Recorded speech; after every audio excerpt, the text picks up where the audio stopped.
자, 돈, 임금에 대해서 다시 살펴보도록 하겠습니다. 어느 정도의 임금 수준을 원하는지 한번 생각해 보세요. 물론, 이제 공무원이라든지 공사라든지 또는 회사원이라든지 하는 것들은 내가 얼마를 받고 싶다고 해서 받는 건 아니잖아요. 그렇지만 내 직업에 대해서 어느 정도 수준이면 적당하겠는지를 여러분들이 돈이 매우 중요하기 때문에 선택을 하셔야 됩니다. 직업은 자신에게 중요한 모든 요인을 만족시킬 수는 없습니다. 따라서 직업을 가질 때 지키고 싶은 가장 중요한 요인이 무엇인지 생각해서 중요도가 떨어지는 요인들은 만족시키지 못하더라도 가장 중요한 몇 가지를 충족시킬 수 있는 직업을 고려해야만 된다는 겁니다. 자, 이 중에서 가장 고려해야 될 것이 무엇인가? 자기 스스로 생각을 해봐야 되겠지요. 나는 돈이다 하신 분은, 돈을 가장 크게 생각하신 분들은 돈에 어떤 포커스를 맞춰야 되겠잖아요. 근데 나는 그게 아니야. 삶의 균형, 워라밸이 가장 중요해. 그러면 워라밸의 균형, 포커스를 맞춰야 되겠죠. 그래서 직업을 선택을 할 때는 이것 중에서 하나를 하셔야겠죠. 저는 삶에 있어서 자본주의 사회에서는 돈이 매우 중요하다고 생각한 사람 중에 한 사람입니다. 매우 중요합니다. 우리의 삶의 질을 돈이 해결합니다. 돈이 우리 행복도 줍니다. 돈이 시간까지도 살 수 있습니다. 돈이 매우 중요한 역할을 합니다. 그렇지만 이 돈이라는 것을 여러분이 어떻게 관리할 것인가가 더 중요해요. 왜냐하면 돈이라는 것은 유한하잖아요. 내가 버는 것은 한계가 있잖아요. 근데 그 돈이라는 것을 내가 필요할 때만 써야지 다 쓸 수는 없잖아요. 근데 인간의 욕구라는 것이 끝도 없잖아요. 근데 그 욕구를 돈으로 다 해결할 수는 없는 겁니다. 그렇기 때문에 여러분들이 돈의 사용을 잘 하셔야지만이 자본주의에서 현명하게 살 수 있는 것입니다. 제가 누누이 이야기합니다. 다른 사람이 하얀 파카, 긴 롱패딩을 입었기 때문에 나도 사야 된다. 또 명품 백을 들었기 때문에 나도 들어야 된다. 이런 생각들은 자크라강이 말했다겠잖아요. 욕망의 모방이다. 가장 중요한 것은 남의 욕망을 왜 모방하냐는 겁니다. 남의 욕망까지도, 남의 욕구까지도 내가 모방해서 살 필요가 있느냐라는 겁니다. 그래서 돈이라는 것은 여러분들이 꼭 필요할 때, 쓰고 싶을 때만 써야 된다는 겁니다. 그것이 물론 쓰고 싶을 때가 어떤 것이냐, 내 가치관에 맞춰야 되겠죠. 나는 옷에 굉장히 신경을 쓰는 사람이야. 그러면 옷을 조금 더 사는 것이고, 나는 옷에 하나도 신경 안 써. 그냥 나는 여행하는데 돈 쓰고 싶어. 그럼 여행하는데 돈을 써야 되겠죠. 나의 삶의 가치관에 따라서 돈을 어떻게 지불할 것인가가 매우 중요하다는 겁니다. 돈은 유한합니다. 그래서 이 돈으로 나의 삶의 가치관을 정해서 사용을 해야 합니다. 그래서 자본주의 사회에서는 돈의 쓰임까지도 여러분들이 공부를 하셔야 되겠죠. 가치관을 잘 정하셔야 됩니다.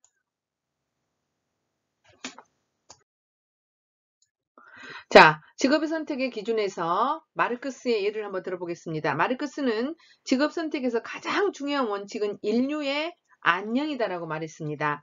사회의 완성과 복지를 위해서 일을 함으로써 그래야지만 인간은 자기 자신을 완성할 수 있다고 말했습니다. 자신의 안위만을 위한 것이 아니라 인류의 평화와 복지를 위해 기여할 수 있는 직업 선택이 중요함을 강조하고 있습니다. 자, 마르크스 같은 어떤 위대한 학자나 이런 말을 할 수 있겠지요. 그렇지만 우리가 인류의 안녕까지 생각하면 좋겠지요. 그렇지만 큰 안목을 갖고 인류의 안녕이라는 어떤 큰 안목을 가지고 선택을 하면 좋겠습니다. 그렇지만 현실적으로는 자신이 하고 싶고 흥미를 느끼는 직업을 선택하는 것이 가장 이상적인 것이라고 말할 수 있겠습니다.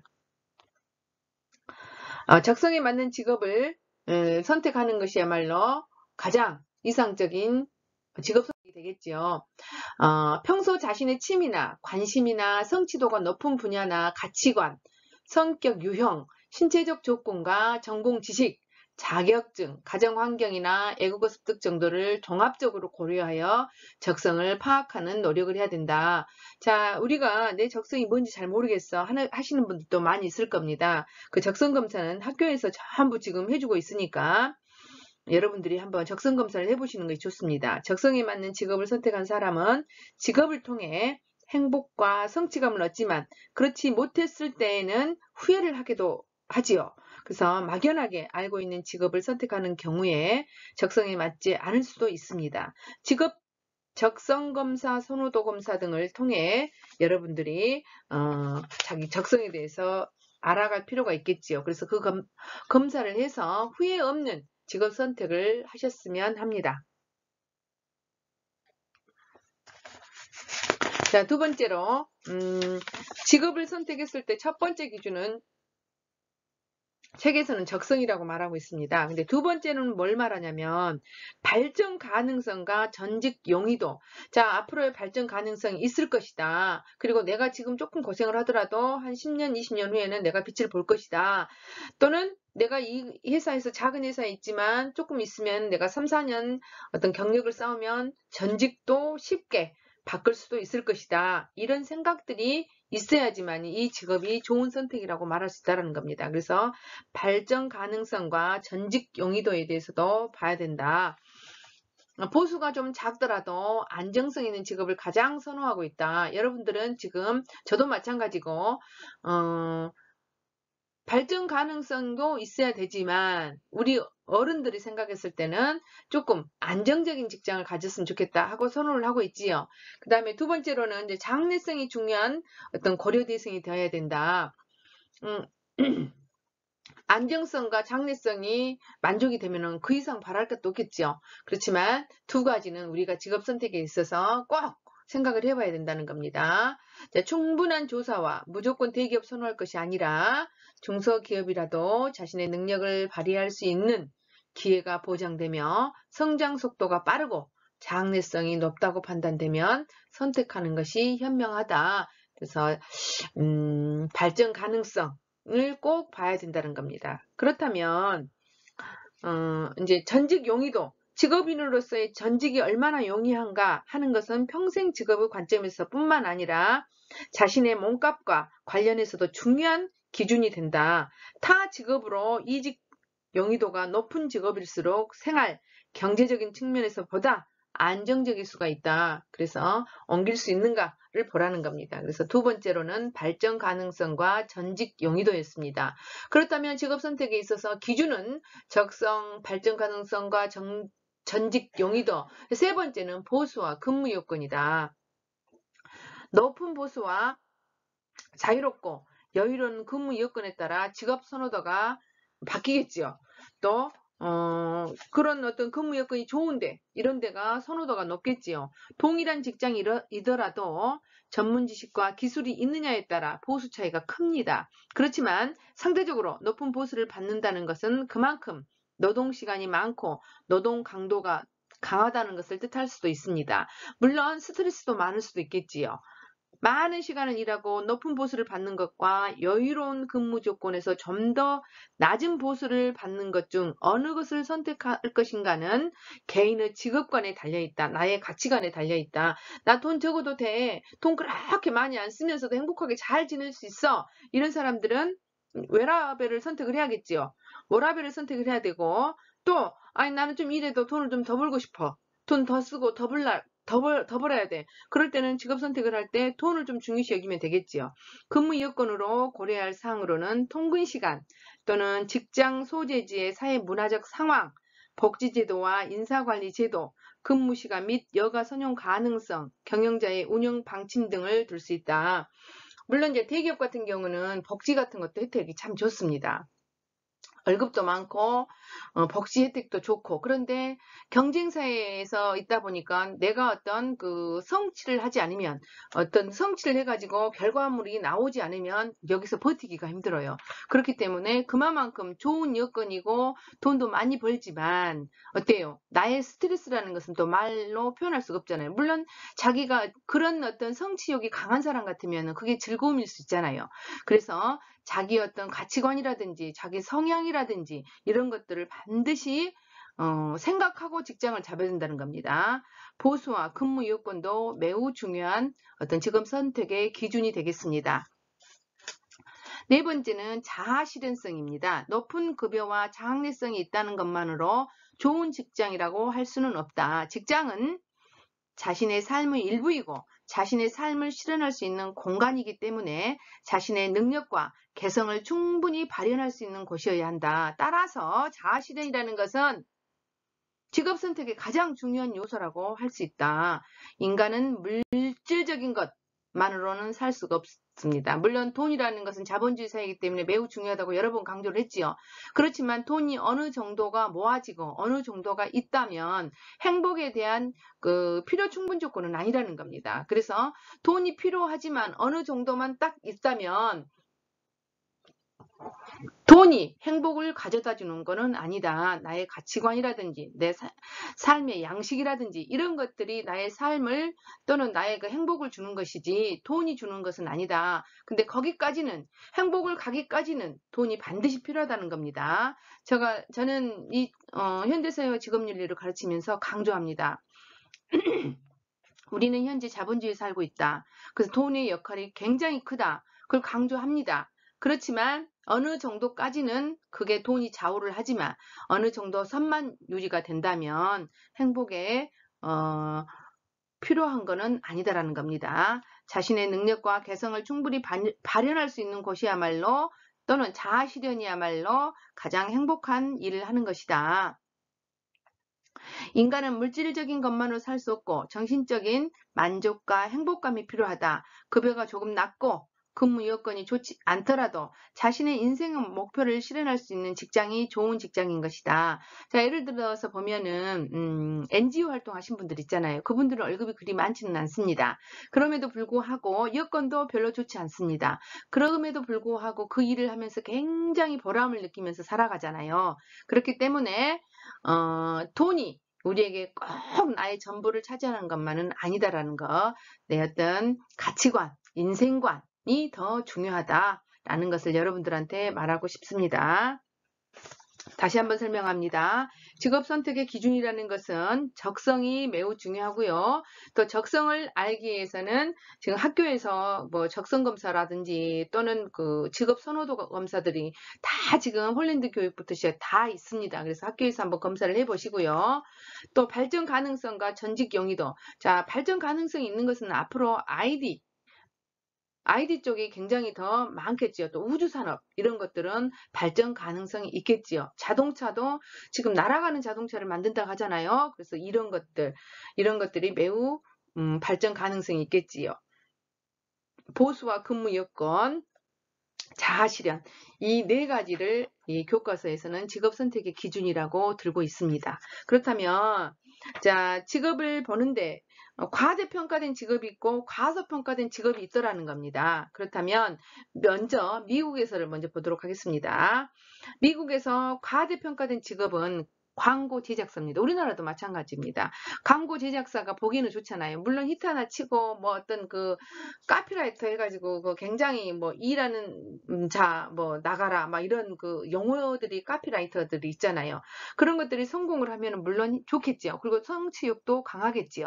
내가 어떤 그 광고를 했는데 빅히트를 쳤어봐 얼마나 어떤 그 즐거움과 행복감이 있겠어요. 그렇지만 굉장히 이게 히트 친다는 것이 힘들기 때문에 그리고 광고 제작사가 그 수주를 받는다는 것이 힘들기 때문에 이거는 과대평가된 직업이라고 평가하고 있습니다. 그 다음에 기업 고위 임원들.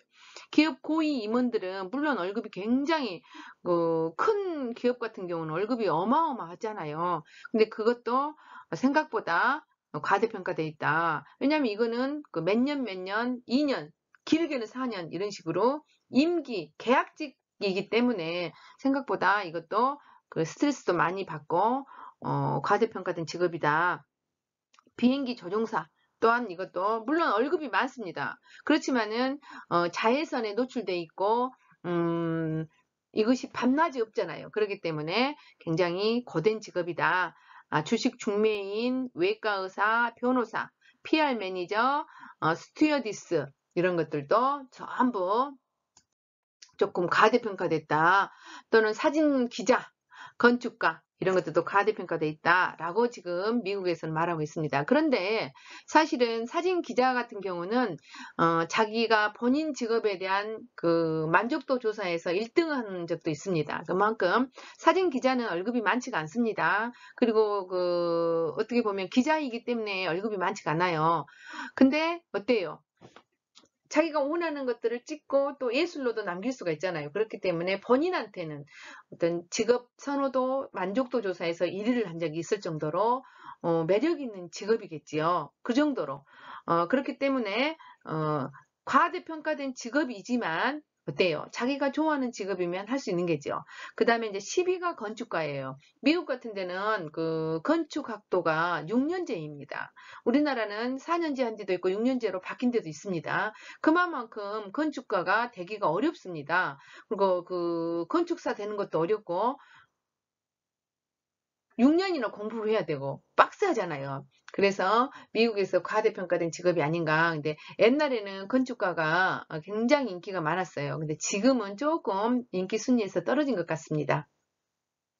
자, 미국에서 과소평가된 직업을 한번 보도록 하겠습니다. 이거는 과소평가된 겁니다. 자, 컴퓨터 시스템 분석가. 이것이 짭짤한데 좀 과소평가됐다. 토목기사도 마찬가지입니다. 외국 같은 데는 공대 나온 기사 자격증을 갖고 있으면 무조건 어때요? 대우를 받습니다. 특히 캐나다나 미국 같은 데는 나라가 크잖아요. 그러다 보니까 토목기사가 많이 필요하다고 합니다. 그렇기 때문에 그 기사 자격증이 있다면 얼마든지. 근데 그 기사 자격증 따기가 힘들잖아요. 대학 졸업해서 외국 같은 데 따기 힘듭니다. 그래서 토목기사 자격증도 과소평가된 직업이다. 수의사. 자, 우리나라에서 수의사 굉장히 인기가 많죠. 자, 수의사도 과소평가된 직업이고 생물학자, 증권사, 애널리스트, 회계사, 법률사무소 사무장, 경제학자, 교장, 배관공 이것도 조금 과소평가된 직업이라고 말하고 있습니다. 근데 우리나라에서 또 자기 직업 만족도 조사 1위를 한 적이 있는 것이 교장 선생님입니다. 초등학교 교장 선생님 중에서 만족도 조사를 했는데 1위를 차지했습니다. 그 정도로 교장 선생님이 좋았던가 봐요. 근데 교장선생님 되기는 힘들잖아요. 왜 되기 힘드냐? 교사라는 과정을 거쳐야지만이 또 교감하고 교장을 하는 거기 때문에 교장이 되었을 때는 만족도 조사에서 1등을 했지만 그 교장이 된다는 것은 좀 어렵지요. 제가 어떤 회계사를 만난 적이 있습니다. 그래서 어머니 우리 아들이 수학을 잘하니까 나도 우리 아들 회계사 좀 시켜보고 싶었는데 어때요? 그렇게 물어봤더니 회계사 시키지 마세요. 그러더라고요. 왜요? 그랬더니 이 회계사라는 것이 그 수로 계속 좀 머리를 써야 되기 때문에 엄청나게 힘든 직업이다. 그리고 자기는 한전에서 회계사를 하고 있는데 그 자격증을 가지고 이제 공무원이 된 거잖아요. 아니 그 공사를 들어간 거잖아요. 들어갔는데 생각보다 월급은 그리 많지 않고 물론 자격증이 있으니까 자격증 수당은 주겠죠. 월급은 많지 않는데 엄청나게 고생한 것이 회계사다. 아들 회계사 시키려고 하지 말아라. 이렇게 이야기를 하더라고요. 그래서 어머 그래요? 회계사 하면은 그 자격증 라이선스가 있으니까 어디서든지 가서 돈도 많이 벌고 지금 월급도 많고 굉장히 국가 자격증으로서 공신력이 있는 자격증이잖아요. 그래서 그런 줄 알았더니 생각보다 힘들다라고 이야기를 하더라고요. 그래서 그렇구나. 제가 새로 안 사실입니다. 그래서 과소평가된 직업 미국에서 책에 있어서 지금 여러분들한테 소개를 하는 겁니다. 그래서 여러분들이 한번 참고하시기 바랍니다. 자, 여러분들한테 제가 이제 오늘은 236조까지 제가 수업을 하고요. 자, 청소년들의 특징에 대해서 한번 이야기를 해보도록 하겠습니다. 우리나라 기본법에 의하면, 청소년 기본법에 의하면 9세부터 24세까지를, 24세 이하, 그러니까 24세까지를 청소년 기본법에서 청소년이라고 지칭하고 있습니다. 근데 다른 나라 같은 경우는 24세가 아닙니다. 우리나라는 특별히 군입대가 있기 때문에 24세까지 조금 연장시킨 것 같습니다. 그래서 청소년 은 9세부터 24세까지를 청소년이라고 말한다 라고 지금 법에 나와 있습니다. 그렇다면 우리 청소년기의 특징을 여러분들이 좀 알고 계셔야 될 것 같습니다. 직업 선택에 있어서 왜 나는 직업 선택하기 힘들까? 왜 나는 뭐 하고 싶은 것이 없을까? 이런 생각들을 많이 하잖아요. 내가 뭐 하고 싶은 것이 있다면 목표가 정해져 있으니까 오히려 쉽잖아요. 뭔가를 하면 되니까. 근데 내가 뭐 하고 싶은 것이 없어요. 근데 이게 청소년기의 특징이라고 합니다. 이게 너만 그런 것이 아니고 다 그렇다는 겁니다. 그런데 그 중에서도 보통 10%, 1%는 어때요? 어떤 그 목적을 갖고 목표를 갖고 열심히 노력하는 사람 있잖아요. 그런 사람들은 자기가 원하는 직업을 가질 거 아닙니까? 그래서 물론 있습니다. 열심히 하는 사람들이. 그렇지만 대부분의 청소년들은 이런 특징을 갖고 있다. 첫 번째, 상상을 청중을 갖고 있다. 상상 청중을 한다. 그러니까 내가 화장을 하고 내가 예쁘게 하고 옷을 입고 막 이런 것은 누군가가 나를 보고 있을 것이다. 이런 상상을 한다라는 겁니다. 청중을 내가 몰고 다니는 거야. 내 스스로 갖고 다니는 거야. 그래서 물론 어른이 돼서도 있습니다. 그런 거 아예 없지는 않습니다. 그렇지만 이거는 여러분들이 그때의 특징이니까 그것을 빨리 없애야 된다는 겁니다. 사실은 여러분이 루즈를 어떤 색을 발랐는지, 모자를 어떤 걸 썼는지, 어떤 옷을 입었는지 아직 베스트 프렌 아니고는 모릅니다. 사실은. 그런데 우리는 그 옷 하나를 입고 머리를 하고 루즈를 바르고 이런 것까지도 남들을 의식하면서 한다는 겁니다. 상상을 항상 청중을 몰고 다녀. 내 머릿속에서. 그래서 이런 것들에서 여러분들이 조금 해방되셔야 한다라는 겁니다. 그래서 물론 우리가 약간 갖고 있기 때문에 우리가 나름대로 나의 어떤 그 자기 관리가 될 수도 있습니다. 내가 아파트를 딱 나올 때 내 누군가가 볼지 안 볼지는 모르지만 나름대로의 내가 좀 멋지다 이런 어떤 의식들이 있으면 나를 조금 관리를 할 수 있잖아요. 물론 그런 것도 있겠지만 여러분들이 혹시라도 청중을 내 머릿속에서 상상으로 몰고 다닌다면 그거는 청소년기의 특징이었기 때문에 청소년기 여러분들은 지금 말기거든요. 청소년 말기에서는 점점 그것이 없어져야 된다는 거 여러분 꼭 갖고 계시고요. 알고 계셔야 되고요. 두 번째로 개인적 우화를 갖고 있습니다. 자, 만약의 경우 엄마 아빠가 이혼하셨던 분들 같은 경우에는 이런 경우도 있어요. 우리 엄마가 아마 나타나서, 우리 아빠가 나타나서 나를 신데렐라처럼 아마 멋진 그 미래를 보장해 줄 거야. 이런 거. 또는, 엄마 아빠하고 이렇게 그냥 이혼 안 한 부부에서도 살고 있으면서도 불구하고, 우리 엄마가 가짜일 거야. 우리 아빠가 가짜일 거야. 어떤 또 다른 아빠가 있을 거야. 그리고 정말로 나를 호강시켜줄 아빠가 아마 나올 거야. 이런 생각을 한다는 겁니다. 이것이 깊어지면 어때요? 안 되잖아요. 이것이 깊어지면 안 돼요. 근데 이런 생각은 잠시는 할 수 있겠지요.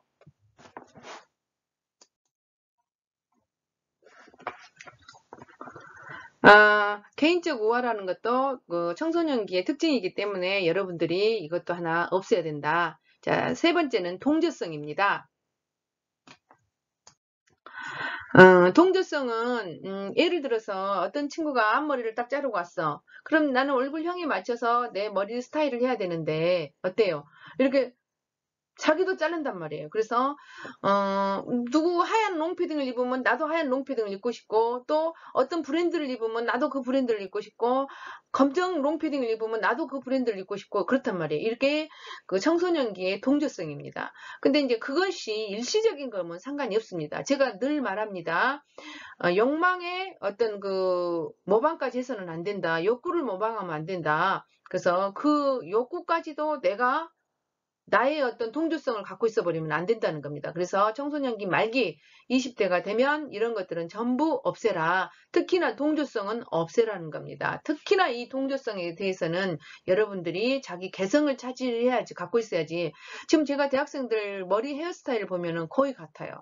길거나 단발, 둘 중에 하나입니다.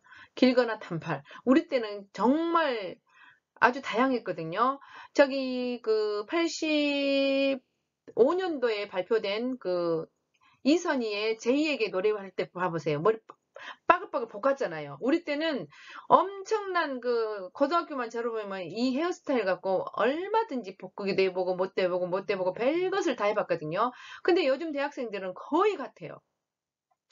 그래서 거기에 대해서도 동조성이 있지 않느냐. 그래서 아예 우리 때하고 또 다른 점은 우리는 굉장히 어떤 창의성을 발휘를 했는데 하물며 21세기를 살아가는 요즘 대학생들이 그런 것들이 좀 약하지 않느냐라는 생각을 제가 해봤습니다.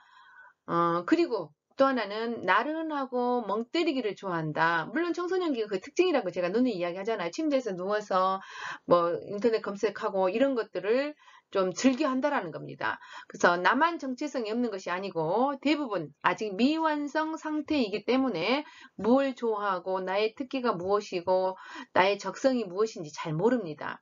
그러니까 여러분들이 뭘 해야 되냐? 책도 좀 많이 읽어야 합니다. 경험도 많이 해봐야 합니다. 그리고 적성검사, 성격 유형검사를 해봐야 합니다. 그래서 내 자신을 알아보는 시간을 갖는 것이 매우 중요하겠습니다.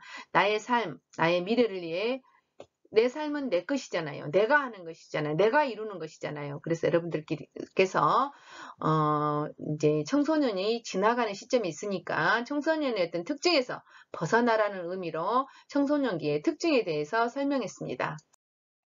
마무리 과제는 11차식 과제는요. 본인이 생각하는 직업의 기준 3가지와 그 이유를 써봐라. 그렇다면 이제 여러분이 오늘 그 직업 기준에 대해서 여러 가지를 공부했잖아요. 거기 중에서 선택을 해도 되고 아니면 따로 나는 이런 기준이 있어요 라고 생각하는 직업의 기준을 써보시기 바랍니다. 자, 11차식 마무리하겠습니다.